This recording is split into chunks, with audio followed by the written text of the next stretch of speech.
An experimental study was conducted in 1998 at Columbia University by Professor Claudia M. Muller. She gathered a sizable group of fifth-grade students and presented them with several highly challenging puzzles to complete individually. Regardless of each child's actual performance, the researchers informed them that they had scored exceedingly well and outperformed most of their peers. After this initial round, the researchers divided the students into two groups.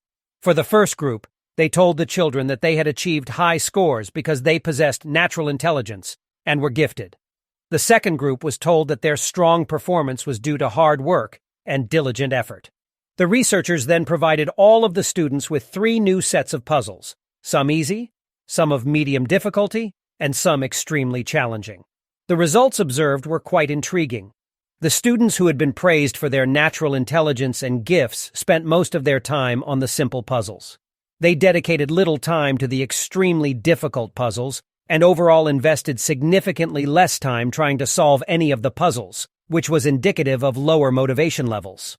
Additionally, when questioned about the experience afterward, these students reported that the exercise had not been particularly enjoyable.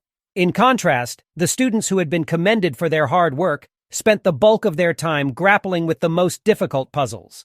They also spent considerably more time overall attempting to solve the puzzles, reflecting heightened motivation levels. Furthermore, these students stated after the experiment that they had genuinely appreciated and delighted in the entire experience. This study highlights the concept of locus of control, which refers to the degree to which an individual believes they have agency over events in their life.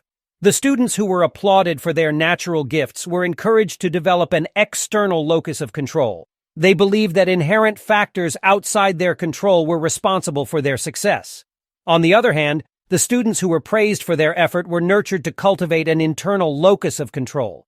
They possessed the belief that it was their own internal actions and hard work that led to the positive outcomes. Decades of research on locus of control have reliably demonstrated that an internal locus is critical for sustaining motivation. To feel driven on an ongoing basis, one must perceive a sense of control and responsibility over their life circumstances and achievements. This principle has been observed numerous times in professional settings. For example, in the high-pressure field of direct sales, where rejection rates are extremely high, an internal locus of control is vital for representatives to persist and succeed. In one particular organization, the manager noticed that new sales representatives typically resigned after about 1 week on the job, overwhelmed by the continual experience of doors being shut on them. However, the manager learned that predicting which representatives would continue beyond the first week could be discerned by asking them a simple question. Why do you think you did not make any sales today? The representatives who attributed their lack of sales to external factors like the weather or the neighborhood were exceedingly unlikely to last in the field. By ascribing the outcomes to such uncontrollable variables, they were demonstrating an external locus of control. This mindset led them to quickly reduce their time spent knocking on doors and prospecting, often resigning soon after due to their lack of results. In contrast, the representatives who maintained an internal locus of control would respond by citing factors within their control, such as inadequate preparation, weak sales script, insufficient prospecting, etc. By believing the day's outcomes stemmed from their own correctable behaviors, they persisted in diligently knocking on doors day after day, recognizing that results were within their ability to achieve through effort and skill development. Therefore, cultivating an internal locus of control is essential for sustaining strong motivation levels.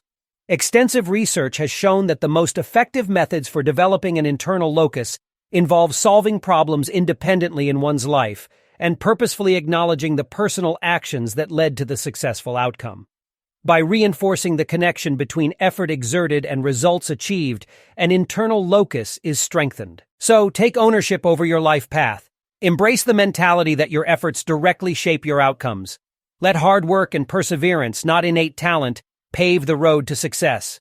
View challenges as opportunities to learn and grow, not excuses to quit. Allow setbacks to fuel your drive, not diminish it.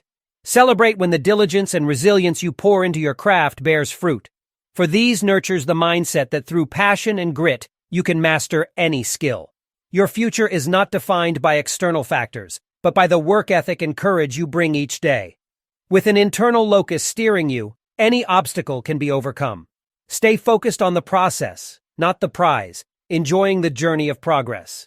For the motivated heart knows that consistency compounds, and one day your actions will speak for who you have become. Your sweat and labor define your worth. Like and subscribe for more thought-provoking content.